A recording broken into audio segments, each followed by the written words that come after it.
Hello friends, कैसे हैं आप सब।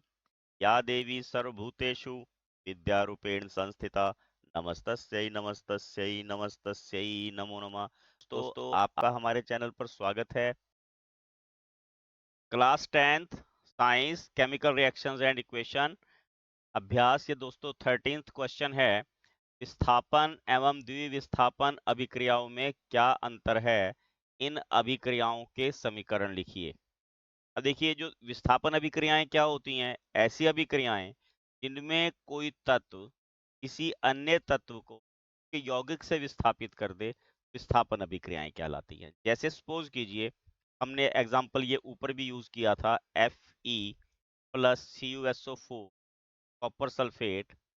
यहाँ पर ये Fe इसको विस्थापित कर देती है और ये फेरस सल्फेट बन जाता है प्लस Cu। तो ये विस्थापन अभिक्रिया होगी।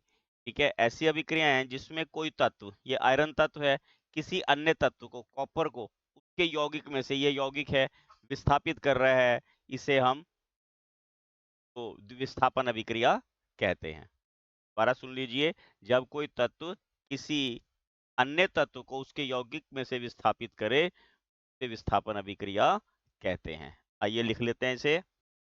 देखिए, हमने लिख दिया, जब कोई तत्व दूसरे तत्व को उसके यौगिक से विस्थापित कर दे, विस्थापन अभिक्रियाएं कहलाती हैं। और एग्जाम्पल इसको यहां पर मैं दोबारा लिख देता हूं, ये समझाने के लिए लिखा था। उदाहरण,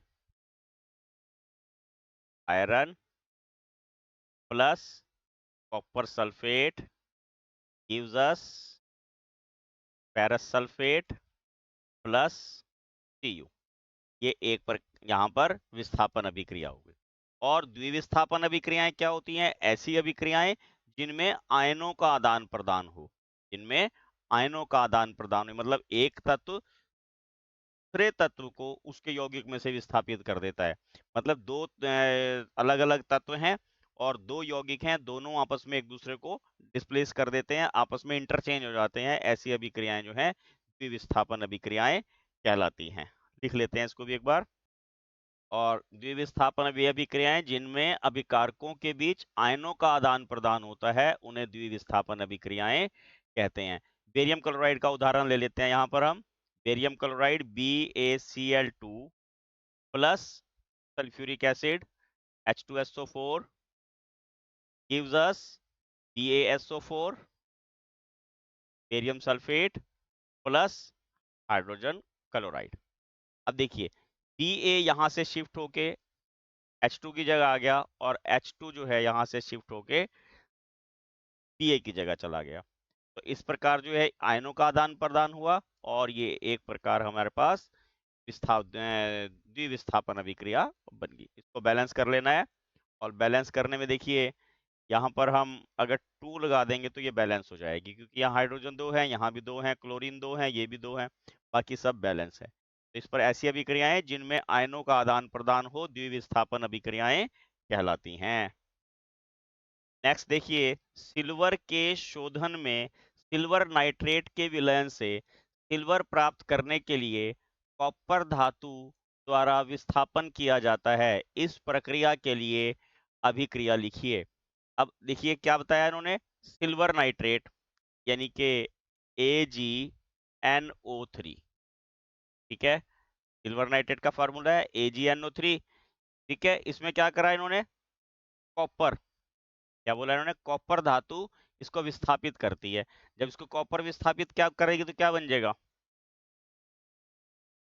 कॉपर नाइट्रेट प्लस सिल्वर। यहां से क्या करा कॉपर ने, सिल्वर की जगह चली गई और सिल्वर को वहां से हटा दिया। अब इसको बैलेंस करना है। देखिए, यहाँ पर हमारे पास नाइट्रेट सिंगल है, यहाँ पर हमारे पास नाइट्रेट, ये सॉरी 2 आएगा, यहाँ पर 2 है, तो इसको हम यहाँ पर भी 2 लगा देते हैं। अब यहाँ पे सिल्वर 2 हो गए, यहाँ पे सिल्वर अकेला है, यहाँ पर भी 2 लगा दिया। अब ये हमारे पास बैलेंस्ड इक्वेशन बन गई। केवल हमने इस 14th क्वेश्चन में अभिक्रिया ही लिखनी थी। ये क्वेश्चन यहाँ कंप्लीट हो गया।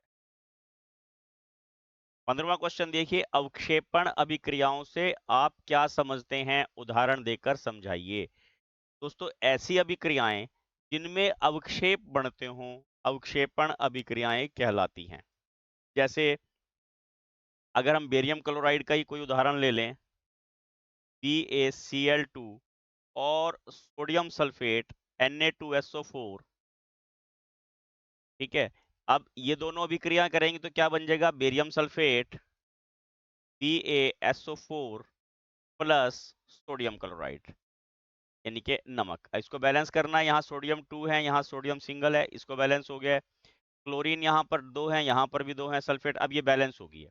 तो ऐसी अभिक्रिया, इसमें क्या होता है? अवक्षेप बनते हैं। और अवक्षेप हम कैसे शो करते हैं? ये एरो के द्वारा नीचे की ओर शो करते हैं, ठीक है। जो तली में बैठ जाते हैं अवक्षेप, इन्हें हम अवक्षेपण अभिक्रियाएं कहते हैं, जिसमें अवक्षेप बनते हो। कोई और उदाहरण ले सकते हैं हम यहाँ पर, जैसे लेड नाइट्रेट ले लेते हैं, PbNO3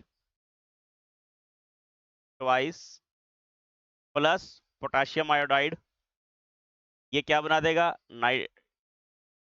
पोटाशियम नाइट्रेट और लेड आयोडाइड, ठीक है।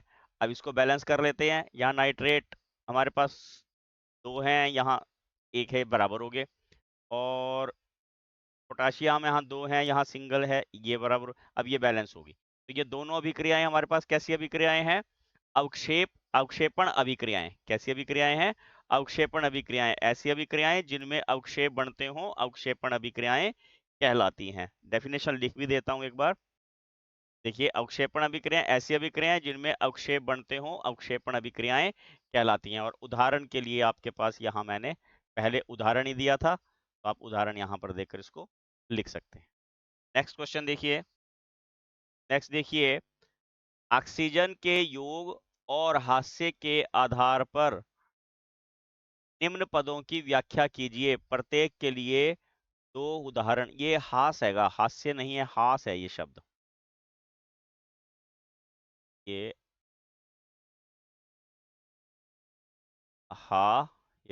यानी कि हास्य के आधार पर निम्न पदों की व्याख्या कीजिए। प्रत्येक के 2 उदाहरण दीजिए। उपचयन अभिक्रियाएं, ऐसी अभिक्रियाएं जिसमें ऑक्सीजन संयोग करती हो या हाइड्रोजन जो है वो अलग होती हो, वियोग करती हो, हाइड्रोजन का हास्य होता हो, हाइड्रोजन घटती हो, ऐसी अभिक्रियाओं को हम उपचयन अभिक्रियाएं कहते हैं, ठीक है। लिख लेते हैं। अब देखिए, ऐसी अभिक्रियाएं जिनमें अभिक्रिया के दौरान ऑक्सीजन की वृद्धि या हाइड्रोजन का ह्रास होता है, उपचयन अभिक्रियाएं कहलाती हैं। और एक परफेक्ट एग्जांपल आपने उपचयन के लिए भी कार्बन का याद रखना, C+O2 gives us CO2, ठीक है। और यहाँ पर ऊष्मा में निकलती है, ठीक है। ऑक्सीजन संयोग कर रही है। एक एग्जांपल एक और दे देते हैं ऑक्सीजन का एग्जांपल, कॉपर का ले लेते हैं। Copper plus O2 gives us copper oxide. Balance करने के लिए यहाँ 2 लगाना पड़ेगा और यहाँ पर भी 2 लगाना पड़ेगा, ठीक है। ये दोनों एग्जाम्पल का है कि हो गया हमारे पास उपचयन अभिक्रियाओं के। अब इन्होंने पूछा एक और इसमें साथ ही पूछा है, इसमें अपचयन अभिक्रियाएं। और अपचयन अभिक्रियाएं कौन सी होती हैं? ऐसी अभिक्रियाएं जिनमें या तो ऑक्सीजन का ह्रास हो रहा हो या हाइड्रोजन की वृद्धि हो रही हो, कोई एक काम हो रहा हो, तो उन्हें हम अपचयन अभिक्रियाएं कहते हैं। देखिए, ऐसी अभिक्रियाएं जिनमें अभिक्रिया के दौरान हाइड्रोजन की वृद्धि या ऑक्सीजन का हास्य होता हो, अपचयन अभिक्रियाएं कहलाती हैं। आप यहां पर भी कॉपर ऑक्साइड देख लीजिए, और इसमें अगर हम हाइड्रोजन प्लस करें तो क्या होगा?